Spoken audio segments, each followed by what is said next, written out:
So, I recently went through something I never thought I'd have to say out loud. My land, my home, got raided. Not by thieves, not by the government, but by people with clipboards and rifles, all because of a neighborhood dispute. An HOA dispute, to be exact. Yeah, you heard that right. They showed up at my gate with tactical vests, radios, and documents that looked official. Except, every last piece of it was fake. The funny part? They thought they were setting the trap. But what they didn't know is that they just walked straight into mine. Let me take you back. Because before all this blew up, I was just a man chasing peace. And what I found was war with a woman holding a clipboard. You ever chase a dream so long that by the time you finally get it, you don't even trust it? That was me. Sitting on a porch I built with my own hands. Sipping coffee grown on someone else's land. Staring out at 120 acres of freedom. Freedom I paid for in sweat, in scars, and in silence. No bosses. Number 4 EM calls. No strangers yelling in my face about productivity reports or missed deadlines. Just me, the dogs, the goats, a tractor older than some of my bones. And a quiet so deep, it didn't make you uneasy, it healed you. The kind of quiet that tells your nervous system it's okay to uncoil. That you're finally home. I thought I was done with conflict. Hell, I thought I was done with people. But out here, even peace has a price. I just didn't realize how steep it was going to be. It started small. A sign. White plastic. Zip tied to my fence like it belonged there. All capital letters screaming like a command. Notice. Property under review. Compliance required. Hollow Ridge HOA. I stood there staring at it, like it might explain itself. Spoiler, it didn't. So I tore it down, threw it in the burn barrel. Figured some bored teens were playing pretend HOA. That was mistake number 1. Underestimating just how far someone will go when they think a clipboard makes them important. Mistake number 2, thinking she'd stop after the first warning.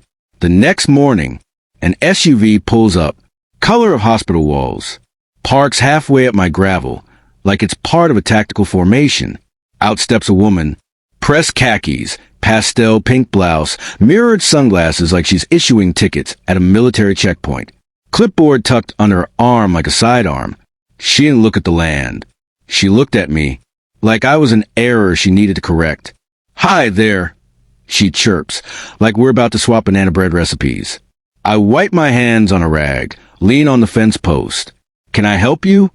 I'm Delilah Grant, HOA president of Hollow Ridge. She says, like she's proud of it, just making my rounds.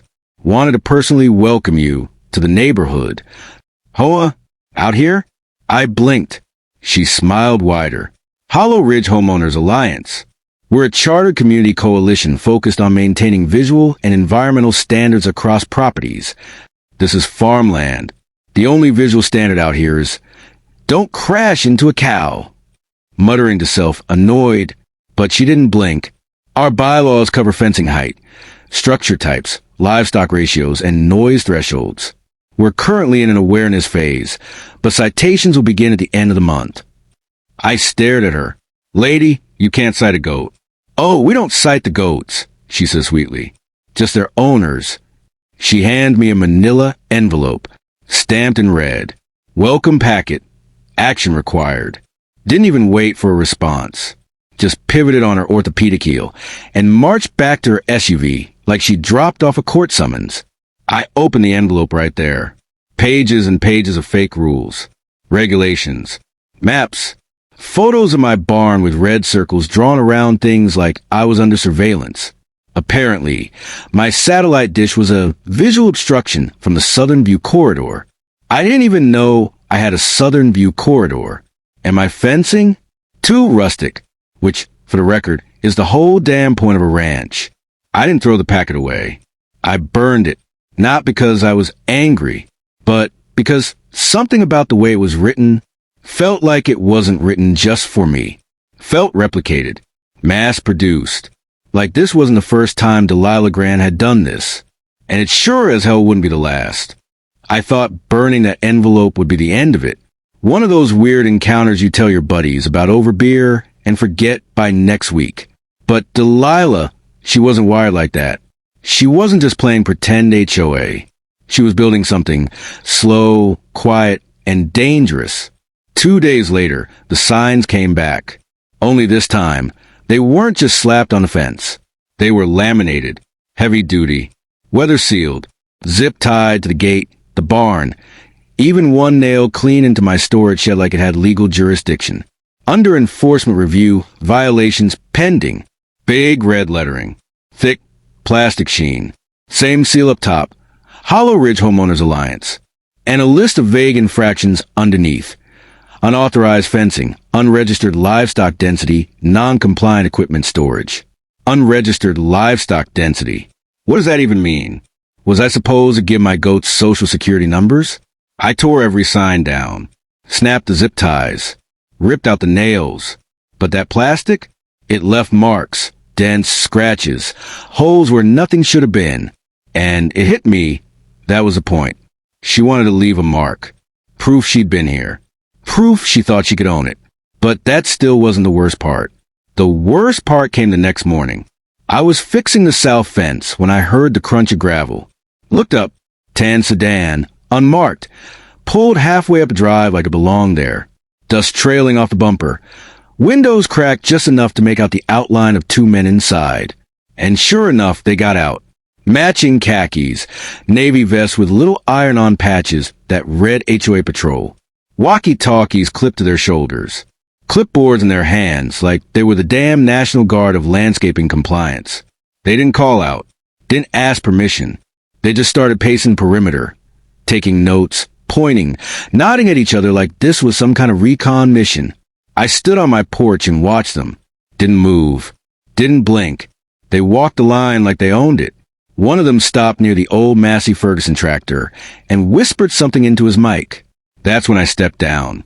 Boots hit the dirt. Porch creaked behind me. They froze like deer caught in a rifle scope. Something I can help you boys with. The one holding the clipboard flinched, just slightly, but he pulled his voice together. We're conducting a routine compliance sweep under the authority of the Hollow Ridge Charter. Is that right? I took 2 slow steps forward. You got a badge? Any kind of ID? They hesitated. We operate under regional community protocol. The second one said, voice less steady, hands twitchy. I nodded. Great. Then you're trespassing under the Mason Land Rights Act, Article 1. Don't come on my property unless you're invited. They turned like they were about to retreat, mumbling something about contacting the board. But one of them dropped his clipboard. I didn't stop them. Didn't yell. Just watched as they climbed back into the car and drove off, fast enough to kick up a cloud of dirt behind them. When the dust settled, I picked it up. It wasn't a list of citations. It was a patrol map, marked properties, symbols, notes scrawled in black marker. Mine was outlined in red with one label written across the top. Alpha, high resistance. There were others too, lots nearby, some with XS, some circled, some already crossed out. I stared at that map for a long time. Because suddenly it wasn't just about goats and fences anymore. This felt like something else. So I called Nolan, Sheriff Nolan Briggs. Friend of mine. Solid man. Doesn't waste words. Doesn't play politics. When he answered, his voice was still groggy. Reed! Got time to talk? Always. What's going on? I told him everything. The signs. The clipboard cowboys. The fake patches. The map. He was quiet for a beat, then sighed. You ever hear of her trying this with anyone else? I asked. Oh, yeah, he said. She tried to file a noise complaint against the grain silo last year. Said it violated some kind of harmonic resonance clause. Whatever the hell that is. I laughed. Couldn't help it. She made that up, didn't she? She printed it. Laminated. Walked into town hall like she was filing a civil injunction against corn dust. She's been recruiting Reed. A few families signed on. Some got cold feet and moved. A couple sold out faster than I expected. Others just disappeared off the radar. One guy's trailer sat empty for 3 months. Mail stacked up like he vanished overnight. that silenced me. What do you think this is? I asked. I think you're not the first, but you might be the first to push back. He paused again. You want me to come out? No, I said. Not yet. He waited. What are you going to do then? I looked back down at the clipboard in my hand. First, I'm going to take a picture of this map. Then I'm going to find out why the hell Delilah Grant thinks I'm high resistance. I'd like to say I wasn't bothered. That after the clipboard boys ran off and Sheriff Nolan confirmed my suspicions, I just went on living like nothing happened. But that'd be a lie. Because something about the way those men walked my fence line, like they owned it, like I was just a piece of the land they were auditing, that didn't sit right. See, I wasn't preparing for war. I was preparing for nonsense. And in my experience, nonsense escalates fast when people start believing their own flyers. So I started setting things up. First, motion sensors. Old school, reliable, battery-fed, wired across the east and south gates, and one behind the bar near the tree line. Not connected to anything lethal, just enough to trigger lights and make sure I knew exactly when someone thought about trespassing again. Next came the trail cams.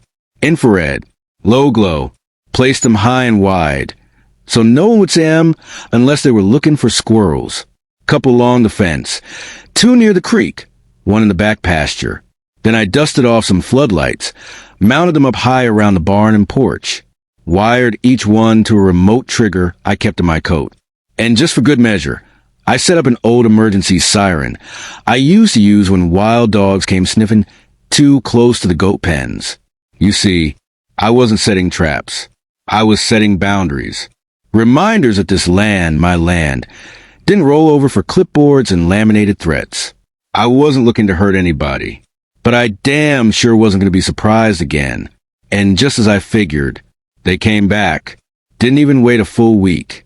Just 4 days after I spotted that clipboard map, they returned. Only this time, they didn't knock. They didn't park up the drive and strut like patrol. They came in the dark, before dawn. No lights, no noise, but I heard him anyway. You don't forget the sound of trouble trying to move quietly.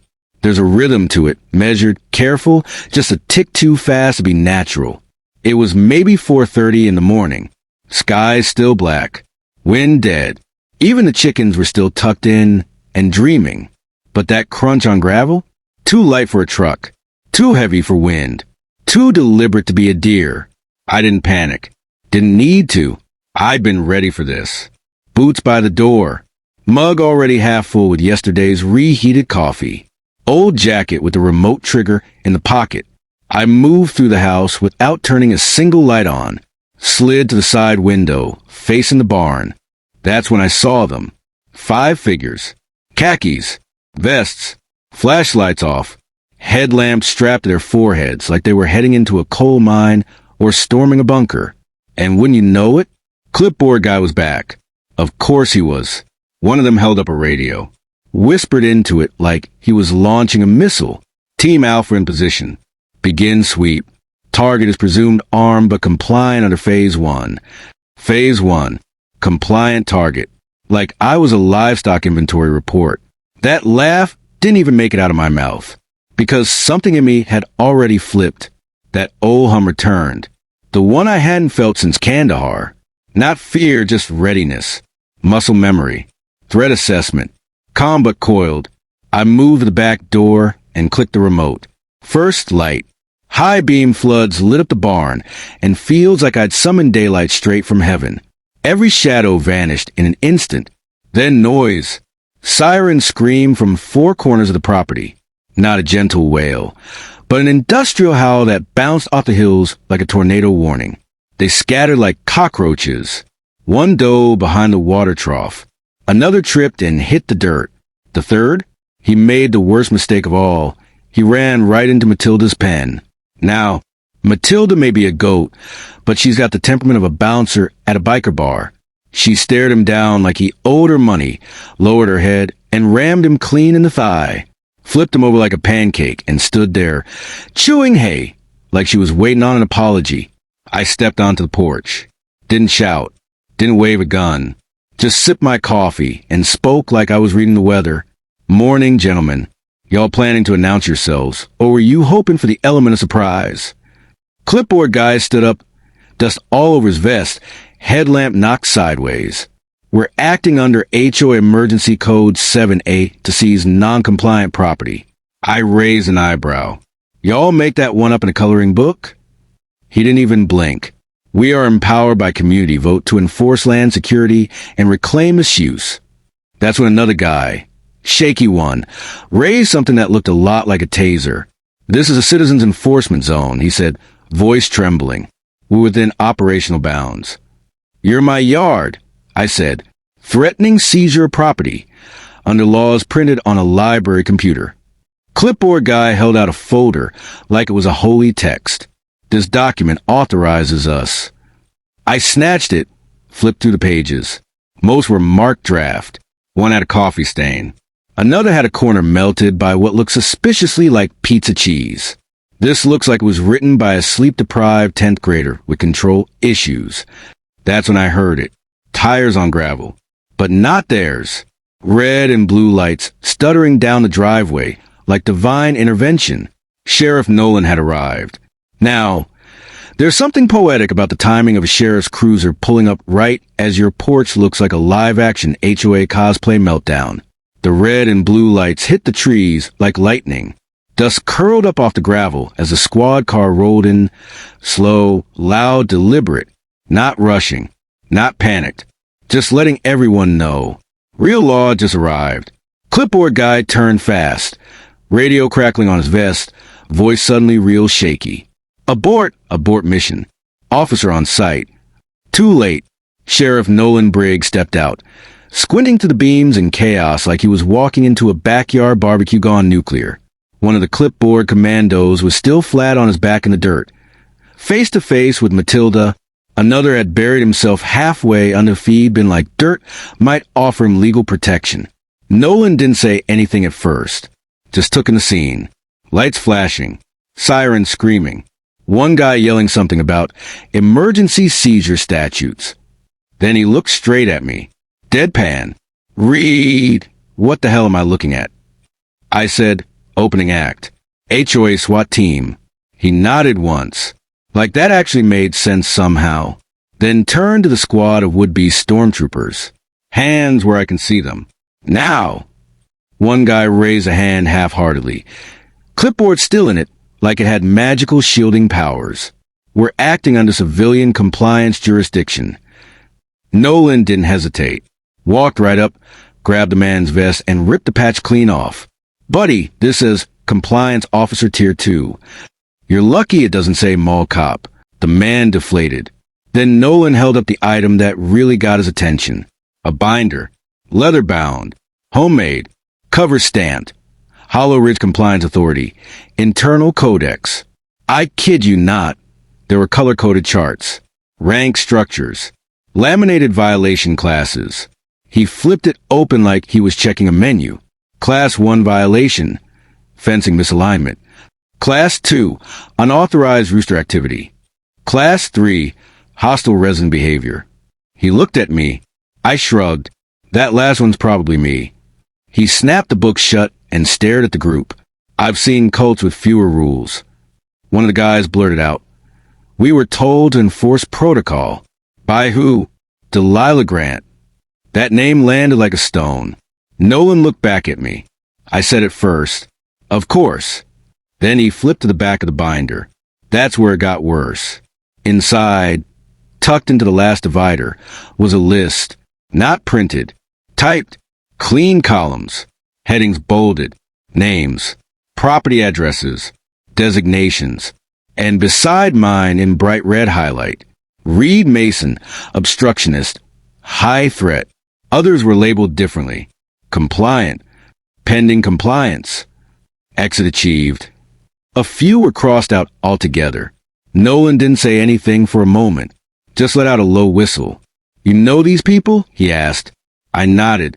"Neighbors. 2 sold out this year. 1 just up and vanished." We scanned the page again. That's when my stomach dropped. Buried halfway down the list was a name I knew better than most. A name I'd shared cold beers with under a wide Texas sky. A name that helped me rebuild my barn after a storm knocked half the roof clean off. And next to his name, just one word: informant. I didn't say anything for a long time, because some betrayals don't shout. They whisper. That folder, it wasn't just surveillance. It was a scorecard. Every person in that valley, measured, graded, targeted. This wasn't about rules. This wasn't even about control anymore. This was about removal, about who got to stay on the land and who didn't. Nolan handed me the binder and shook his head. This ain't HOA drama, he said. This is something else. I looked out over my fields, now glowing under the floodlights. Matilda stood tall and proud, like she just headlined a security team. The clipboard was still on the porch, half crushed under someone's boot. She's not going to stop, Nolan. No, he said. She's not. And I knew then, clear as the stars overhead, this wasn't just about fences or barn colors anymore. This was coordinated. And Delilah, she was just the beginning. I figured after Nolan hauled them off, it was over. That reality had finally punched through Delilah's fantasy. That maybe, just maybe, she'd fold. But I underestimated just how deep some roots run, and how far someone will go when they convince themselves they're right. 3 days after the raid, a letter showed up, certified, stamped, delivered with that kind of sterile politeness that only ever means something ugly's inside. I opened it at the kitchen table. Coffee in one hand, war in the other. It was a lawsuit, filed by Delilah Grant, signed by an actual attorney, not one of her clipboard recruits. A real one, watermarked, bar certified, and smug as sin. The charges?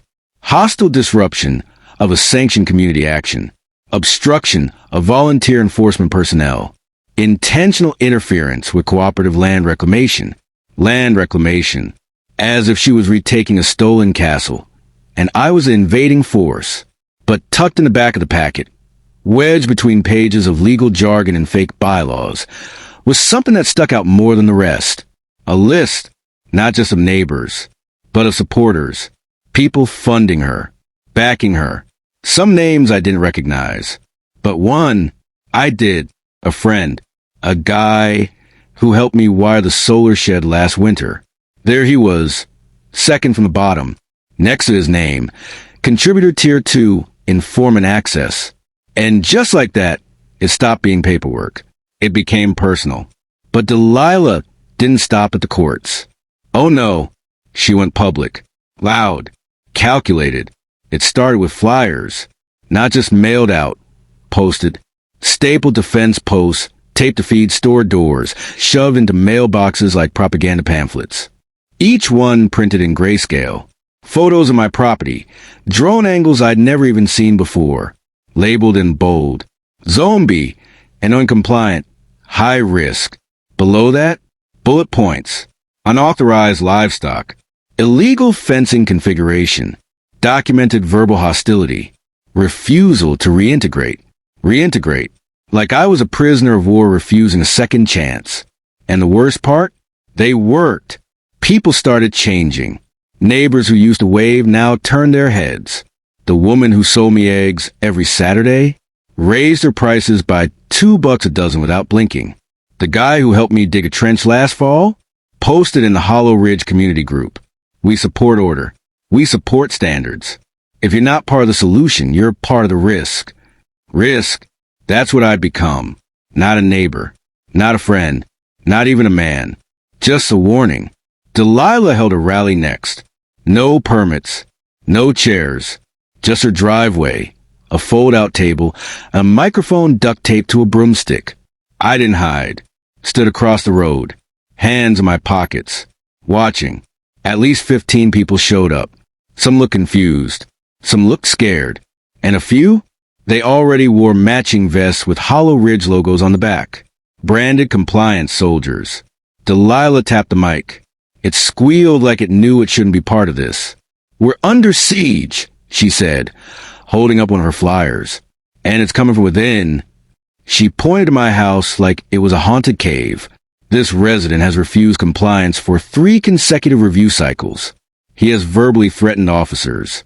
He has rejected every path to peaceful integration. She paused, let the silence stretch, then handed out flyers like communion wafers. He may call it freedom, she said. We call it negligence. We call it disorder. I shouted across the road. You call a goat yelling at 6 a.m. a security threat? She ignored me, kept going like I wasn't even there. Effective immediately, the Hollow Ridge HOA is initiating a community isolation protocol. Residents are discouraged from contact. No favors. No support. No engagement. The crowd nodded. Some even clapped. And that's when I realized this wasn't a feud. This wasn't a petty turf war.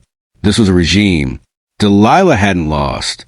She'd adapted, taken the embarrassment of a failed raid, and spun it into a movement. Later that night, I found another notice in my mailbox, but this one wasn't mailed. It was laminated. Resident classification, Tier 3, critical non-compliant. Below it, remove livestock. Paint barn in neutral gray. Attend re-education seminar. Submit apology statement to the board. The location for the seminar? Delilah's garage. One session was titled, Silent Fences, How Your Property Speaks for You. I nearly choked. This wasn't governance. It wasn't community. It was Orwell in a polo shirt. And somehow, the neighborhood was starting to believe it. After the rally, things got quiet. Not peaceful. Not over. Just quiet in that way a forest gets right before a storm. See, Delilah had shifted strategies. She wasn't knocking anymore. She was watching. I noticed it the next morning. One of the trail cams, offline, just dead. At first, I chalked it up to a busted battery. Happens out here. But when I went to check the unit, the wires were cleanly cut, snipped right at the root. Deliberate, surgical. That was the first one. The second went dark that evening. The third, the next day. And that's when it hit me. Someone wasn't just messing with my equipment. They were disabling my eyes. Nolan came out, walked the fence line with me. You think it's her? He asked. I didn't hesitate. She's the only one who knows where I put him. He nodded, didn't argue. That night, I started sleeping light. Lighter than usual. Coffee stayed on the burner. Boots near the door. I stopped leaving the house without a light in one hand and a camera in the other. Then the white sedan appeared. Didn't park in my driveway. Just 2 properties down. Same spot. Every night for 4 nights. Windows tinted so dark you couldn't see a silhouette. No plates. No markings. Just idle. Engine low. Humming. On the 5th night, I walked toward it. Flashlight beam steady. I didn't say a word. Didn't have to. As soon as I stepped off the gravel, the engine revved, tires spun, and it peeled off into the dark. I got a look at the plates that time. Ran M through a friend. Registered to something called Community Horizon Outreach. Director listed, Delilah Grant. She'd built a shell nonprofit to cover surveillance, to make it all look like community work, like outreach. But what kind of outreach shatters your peace and cuts your wires? It got worse the next night. Boomer, my dog, 8 years old, border collie, loyal to a fault, smarter than some folks I've met twice. He didn't bark like usual, didn't run up to the door when I called. I found him behind the ATV shed, whimpering, tail tucked, front paw lifted off the ground, bleeding, a long, deep gash across the pad, fresh, clean. When I reached out to check it, he yelped, pulled away like I'd touched fire. That dog would have followed me into a tornado. But whatever happened, it scared him. I grabbed a flashlight and swept the area. That's when I saw it. Glass. Shards of green and brown. Bottles. Broken and half buried near the barn door. Hidden under straw. Booby trapped. Someone had planted it right where Boomer always ran after dinner. Right where he curled up when I worked late. That wasn't surveillance. That was a message. I didn't cry. Didn't scream. Just wrapped Boomer in an old towel. Held him close and whispered, "It's okay. I got you." Nolan showed up 20 minutes later. He swept the barn, took photos, collected samples. Didn't say much. But when he was done, he looked at me and said, "This wasn't an accident. This was a warning." And he was right, because that night I reached my line, and Delilah had just danced over it in steel-toed boots. So I did the only thing I could. I went public, took everything I had, the clipboard, the surveillance logs, the photos, the patrol map, the fake citations, even the footage from the night of the raid. All of it. I stitched it into one clean package, slapped the title on the front. When your HOA thinks it's the FBI. And I hit upload. I didn't expect much. Few hundred views. Maybe a couple shares from other rural folks. But by morning, the video had crossed 300,000. People weren't just watching, they were responding. Hundreds of comments. Stories from other ranchers, homesteaders, folks across the country who'd seen the same tactics, the same flyers, the same scripted nonsense dressed up as neighborhood watch. Turns out, I wasn't the only one. Delilah's defenders started disappearing overnight. People who used to post HOA memes now deleted their accounts. Her compliance team? Half of them resigned within 48 hours. Nolan called me the next afternoon. You broke her firewall, he said. She's not untouchable anymore. But I wasn't celebrating, because people like Delilah, they don't go quietly. And sure enough, 2 days later, she showed up at my door.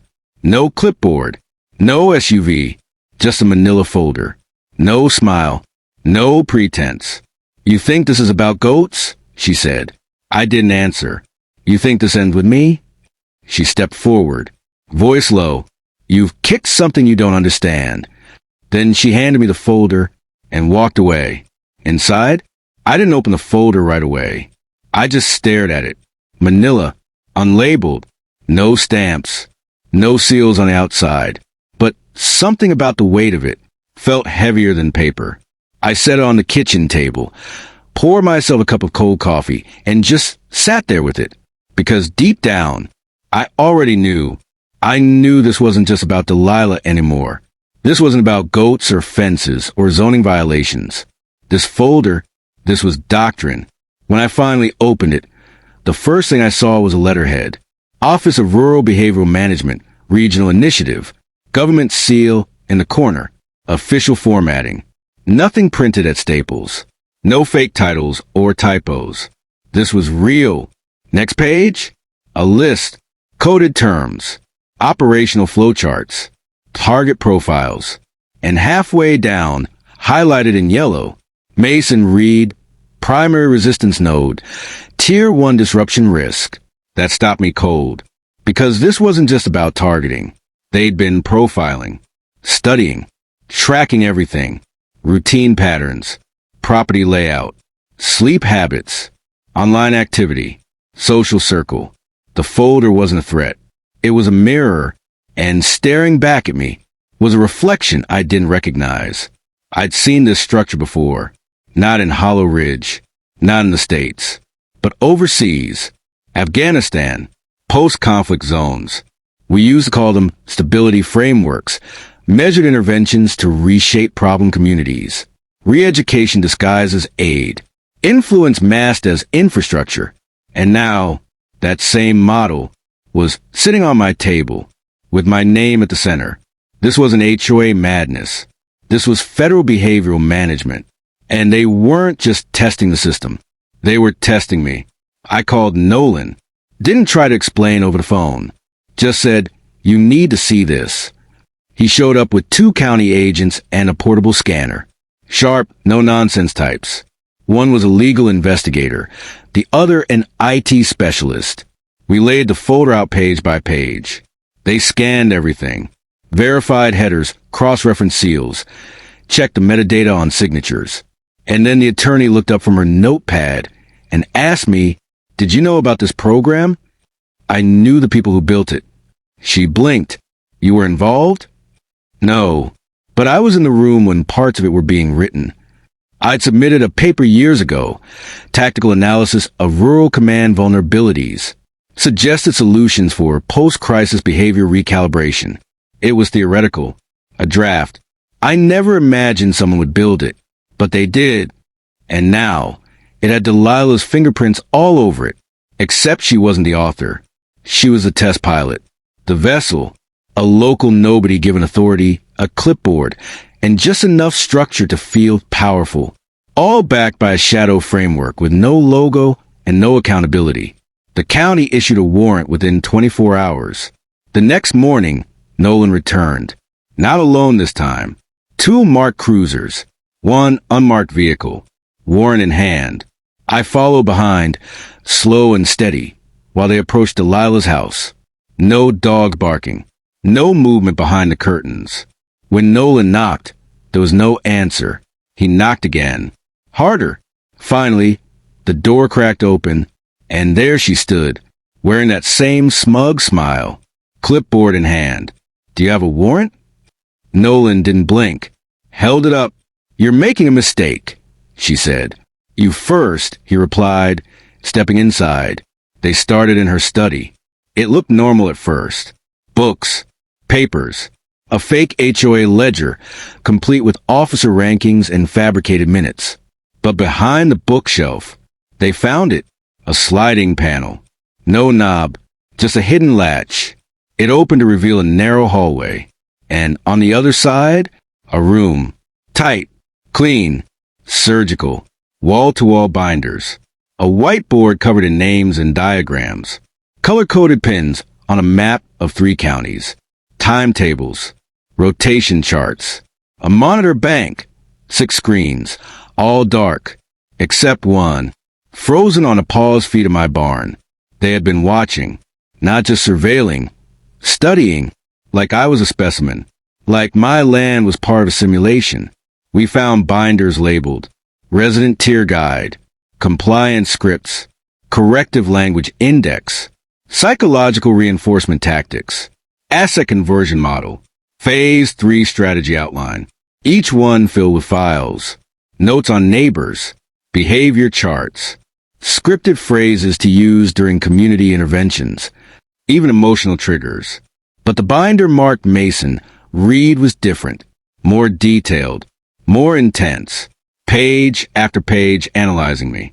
Wakes at 4:50 most mornings, feeds livestock by 6, occasionally leaves front light on past midnight, rarely seen with guests, behavior pattern, autonomous, defiant, vigilant. I felt sick. They weren't just planning to remove me. They were trying to understand how to bend me, how to break me. Nolan held it up and looked me dead in the eye. "They were profiling you." I shook my head. "Not just me." He flipped a few more pages. 6 other names. All local, all categorized. One label, compliant. One, exit achieved. Another, pending disruption. That last one, she moved out 2 weeks ago. Didn't say goodbye. Didn't leave a trace. Just vanished. This wasn't about fences or goats. This was about control. Systematic, psychological warfare. Disguised as civic improvement. And I wasn't just caught in it. I was the prototype. After we raided Delilah's little bunker, I figured the worst was behind me. That the air would clear. That maybe the system, now exposed, would scatter like cockroaches in the light. But systems like that, they don't die easy. They evolve, and when they lose their puppet, they send professionals. It happened 4 nights later. No flyers, no warning, no sedans with clipboard warriors. Just silence, and then motion. I caught the thermal signatures first. 3 of them huddled in the tree lean by the southwest cam. No headlights, no engine sounds. They'd been sitting there, waiting. They moved in tight formation, military style. Clean lines, trained, or at least rehearsed. Each wore black vests, no logos. Walkie-talkies muted. 2 carried rifles. The third, clipboard again. Because even in the darkness, bureaucracy clings like mold. They crossed onto my land without hesitation. But this time, I wasn't watching from a window. I was already outside. Calm, still, and ready. They didn't see me until they were 30 feet from the porch. Clipboard guy stepped forward, like he was issuing a parking citation. "We're here for seizure protocol." "You think this is legal?" I asked. He didn't flinch. "You failed to comply with re-education procedures." Your property and vehicle have been classified as forfeitable under Emergency Clause B9. He held up a printed form. Fancy formatting, meaningless words. You've been designated as a primary resistance node, he added. Behind him, the twitchy one kept glancing at the trees, adjusting his grip, too nervous for someone holding a weapon. The third man didn't twitch at all. He was too calm, too focused. Not on me, on the door behind me. You're outnumbered, Clipboard said. Don't make this harder than it needs to be. I took one small step forward. Then I asked him, tell me something, who trained you? He hesitated. That pause told me everything. They weren't government. They weren't military. They were believers, which made them more dangerous. I stepped back, slow, casual, and tapped the silent trigger on my wristwatch. With a hiss, the steel barriers rose in the gravel, blocking the drive. Motion sensors pinged, and then the world went sideways. Floodlights activated, not steady beams, but strobes. Red. Disorienting. Cutting across their line of sight, like a strobe-fueled nightmare. The twitchy one lifted his rifle. Wrong move. That triggered the deck rig. 2 flashbangs deployed from opposite corners. No shrapnel, just sound. Pressure. A roar loud enough to reset your brain. They dropped fast. One staggered. One screamed. And I moved. Slid off the porch. Rolled under the side stair. Triggered the old failsafe I hadn't touched in 2 years. A buried cable activated my deterrent system. Sirens fired from every corner. High-pitched, oscillating frequencies designed to bounce off the barn and echo in unpredictable patterns. It didn't just confuse them. It shattered their orientation. Twitchy guy staggered, rifle spinning in his hands. I closed the gap, grabbed the barrel, twisted, drove his shoulder into the gravel like I was planting a flag. The calm one turned to run, then froze. Sheriff Nolan had arrived. No siren, no shouting, just the crunch of tires on gravel and the unmistakable clack of a sidearm being drawn. Drop your weapons. Now! Clipboard guy tried to grab something from his vest. Nolan fired a warning shot. Into the dirt. The puff of dust between the man's boots ended the conversation. They dropped everything. All 3. Then 4 more emerged from the woods. Hands up. 7 total. Armed. Organized. But poorly trained. Nolan cuffed the first man. Then turned to me. They said they're part of something bigger. I nodded. They're not bluffing. He pulled a badge off one of their vests. Enforcement Tier 1, Phase 4 certified. He looked at me. You know what that means? I do now. At the station, most wouldn't talk. Except one. The calm one. Right before they loaded him into the cruiser. He looked at me through the bars. Eyes dead steady. You think this ends here? He said. You think this was about land? I said nothing. He leaned closer, smiling like he knew something I didn't. It's about pattern disruption. You're not the enemy. You're the prototype. And then he winked, and they drove him away. That night, I found a drive, wrapped in a plain envelope. Sharpie on the front, Mason. No return address. No note, just a name. I plugged it into an offline laptop. Screen flashed once. Then a logo appeared. OPRM. Operational Rural Management. Not county. Not state. Federal. Inside the drive were 4 folders. Phase 1, infiltration. Phase 2, conditioning. Phase 3, pressure. Phase 4, correction. I opened the last one. Inside were files labeled with my name. Drone footage. Barn conversations. Porch recordings. Voice notes. Each file tagged. Subject. Mason Reed. Classification. Autonomous strategic influence resistant. Then came a recording. My own voice. A call from years ago. Back when I was working overseas. Outlining protocols for managing outlier behavior. They hadn't just studied me. They used my work. My own damn blueprints. Delilah? She wasn't the mastermind. She was the instrument. And I wasn't the enemy. I was the test. After I opened that drive, after I saw what they'd built from my own hands, there was no choice left. I couldn't sleep. Couldn't think of anything else. Every file, every diagram was like looking into a mirror I never meant to create. But if they spent all that time watching me, tracking me, dissecting my behavior like a lab rat, then they deserved to see what it looked like when I watched back. So I started writing, pulled everything I had, the video footage, the patrol maps, the psychological reports, even the voice recordings of me, used without permission, twisted into doctrine. I compiled it all, filed a federal whistleblower complaint, and sent it to 3 places: the Department of Justice, the Office of Government Oversight, and a journalist I knew from years ago. A good one, the kind who still believed in truth that stung. Then I hit publish. I posted everything, the entire archive. Project Phase 4, Behavioral Control, in disguise. It didn't take long. Within 72 hours, my inbox exploded. Former employees, retired analysts, even a few active agents. Some were angry, some scared, but most were just relieved someone finally said out loud. Congressional inquiries started within the week.